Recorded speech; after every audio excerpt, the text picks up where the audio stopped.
So I'm down at one of my local fields this afternoon, and my aim is to help Rafa to get a little bit further in his casting. So we're going to kind of make this a video all about starting casting.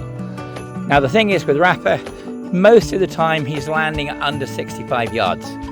Like a lot of people, he thinks he's casting further. So we brought him down, we're using the laser rangefinder so we can accurately see his distances.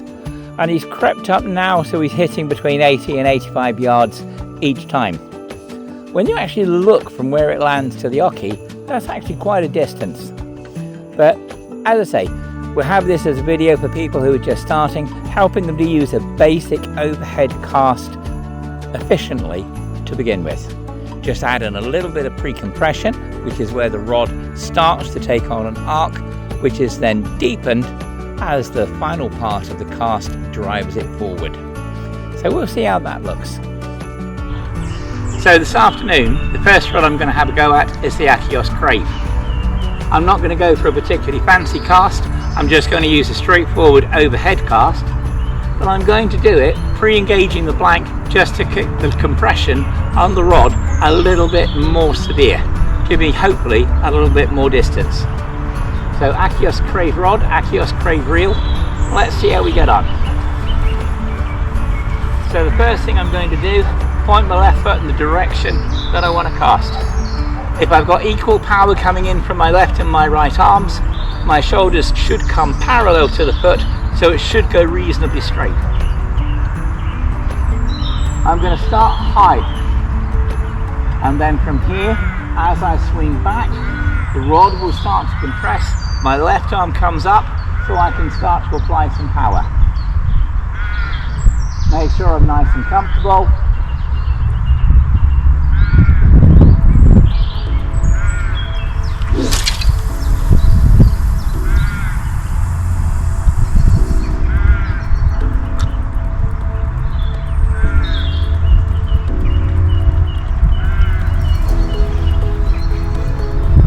Reasonably straight, nice straightforward overhead cast. So get your legs comfortable. Left foot should be pointing to in the direction you want to cast, so point it straight towards where you want to cast. Put your right foot comfortably behind it. It should be easy and comfortable, not stumbling over, just nice and comfortable. I always, when I do it, I turn my right foot so it is pointing away. Gives you a bit more of a solid brace for the floor. Okay, now what you want to do is just bring your rod behind you. Never bring it straight up. Why don't you bring it straight up? It will swing around the rod tip. So up to about 45 degrees. Reel should be completely upside down. Yeah, even higher. Let the weight settle. Look to where you're going to cast. Now, swing back and towards the right. So swing right back. Push it away from you. Yeah, but push it hard. So push it right back. Okay, and then what you're going to do, you're going to drive the rod forward, but your left arm should come right up to shoulder height. So it's kind of pivoting on your right hand there. So push back.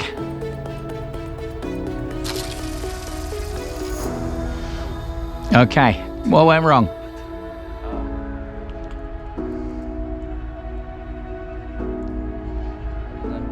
Well, you're doing all sorts of strange things with your right hand there.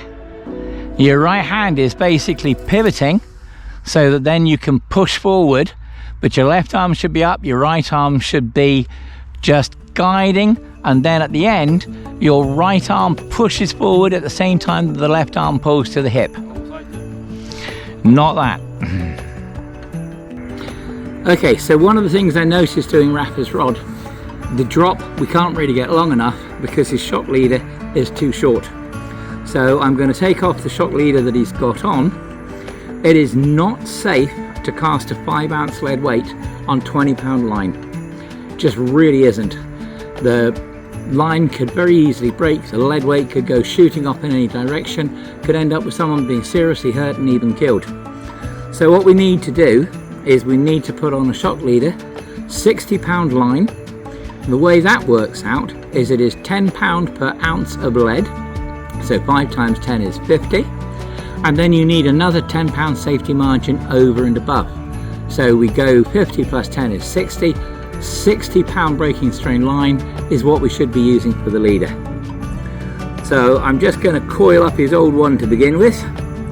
I will dispose of that properly when I get home.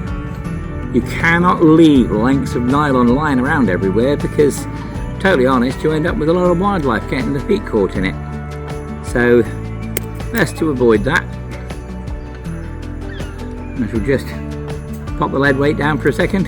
Remember where that is, Rafa, because the grass is long, it might be hidden. Okay. So on here I've got some 60-pound leader. I'm a little bit disappointed with this. What I'm after is a 60-pound leader which, when I tighten up on the knot, it doesn't get any kinking. So if anyone out there has used a 60-pound leader and they've actually found that they can tie the knot and it doesn't kink, I'm very careful with the way I tie mine, but there's still kinks, please let me know what make they're using. Be nice to see, especially as in the near future I'm being asked if I can start selling some of my rigs. So I'm afraid I'm a bit of a perfectionist and I'd like to make sure that the items I use for them are all good quality. Not ready just yet, but soon. So this is a 14-foot rod. If I pull that out, my arm length is about 6 feet, 6'6" across. So if we say 6, 12,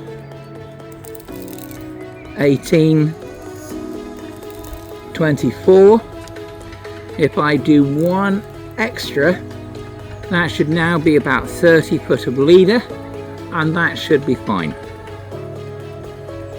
Now, when you cut shock leader, a lot of people cut it straight across. Sometimes that causes a few problems. Cut it diagonally. You get a slightly sharper point, and that goes through things a bit more neatly.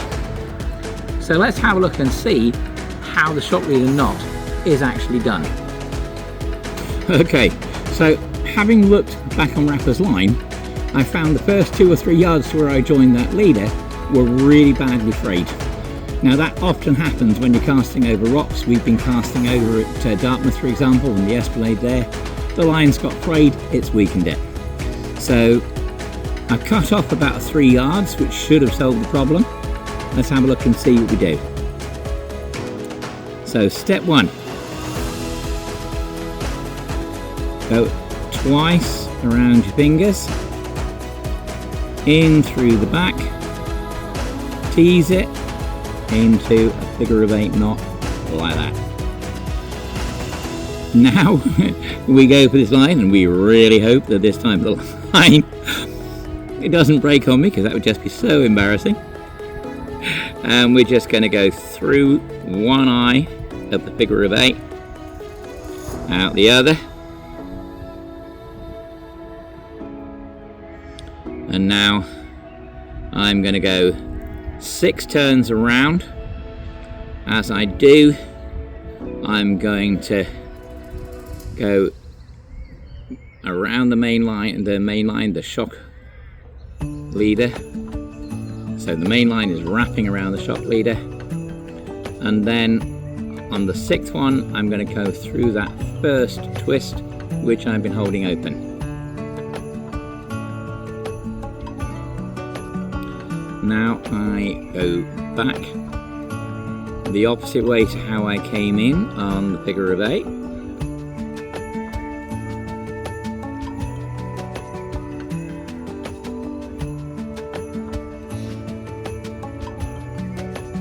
And there we are.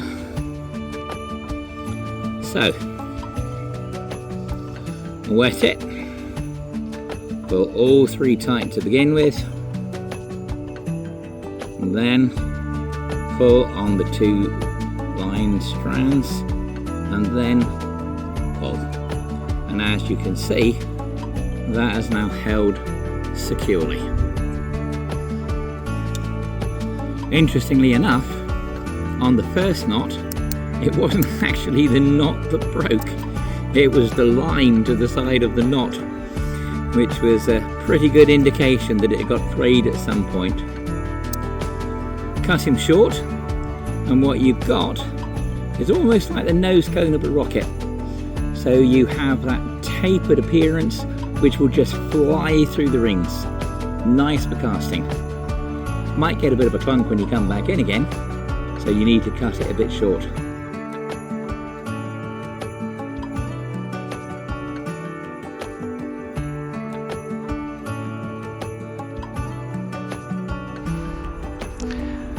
So pay attention to what you're doing with your right arm.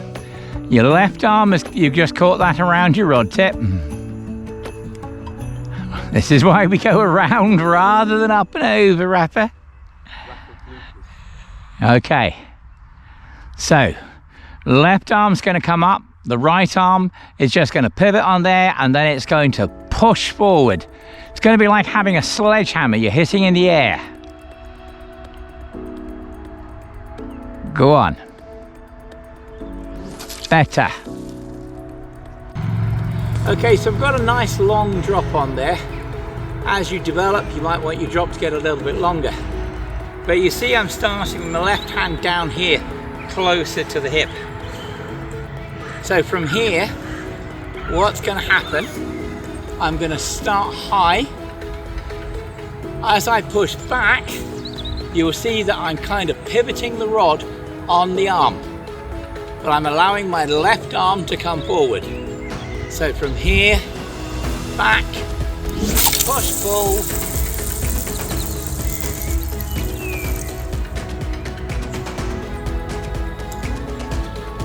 and that's how you do it.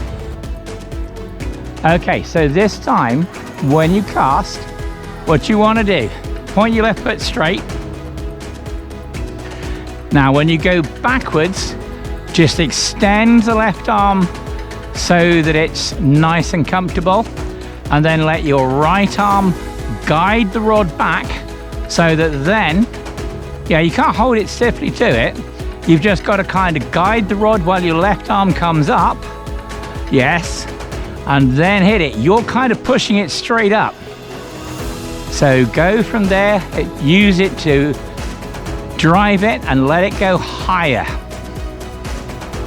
So push back.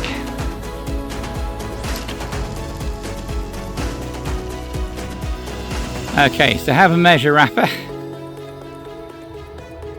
85. 85 yards, so that's your best one yet? Yeah. On this rod. Slightly better on the braid, but again, that's down to the braid. The setup of the beach caster can actually help to deliver more distance.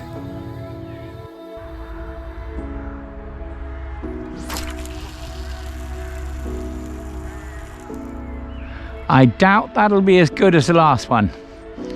Your last one was 85 yards. What do you think happened on that one? I didn't let it go far back enough. Well, it wasn't so much that. When you pulled it forward, when did you let it go? Yeah. You got to get the height. You want it to have a nice clear arc. Okay?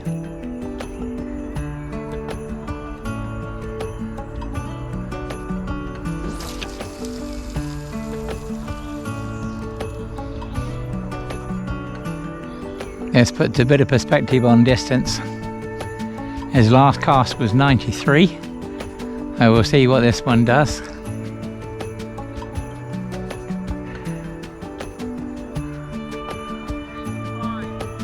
Okay, so 85 yards that one. However, his casts have gone from 54, 43, 60. Now he's done 85, 89, sorry, I beg your pardon, 88, 93 and 85. So just getting that arm working properly and lengthening his drop, letting go a little bit higher, he's managed to increase his distance. So just to put things in perspective, I've got a nice little carp rod, 2.5 pound Tesco, and this one, the model number, why don't they give these nice simple ones? is a BWC 2234-AX 3.6 metre, 2.5 pound test curve. Usually just get away with calling it a Black Widow. Not like the Spider though. But just to put it in perspective, this particular one, I was using this at Babbacombe Pier the other night.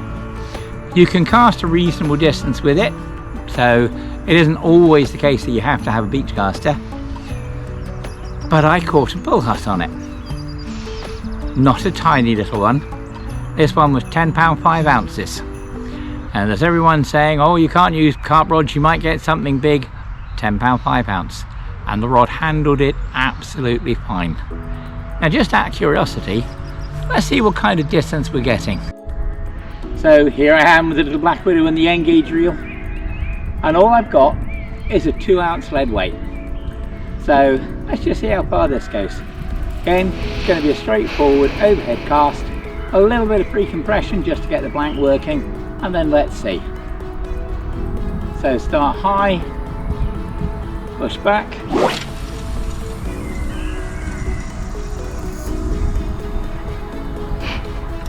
That went a reasonable distance.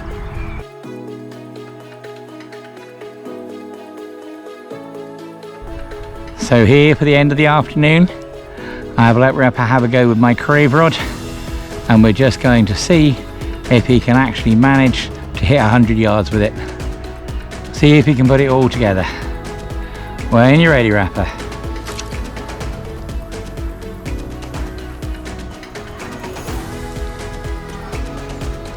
I think you need to go and measure. Off he trundles. He is hoping against hope that he's done 100 yards.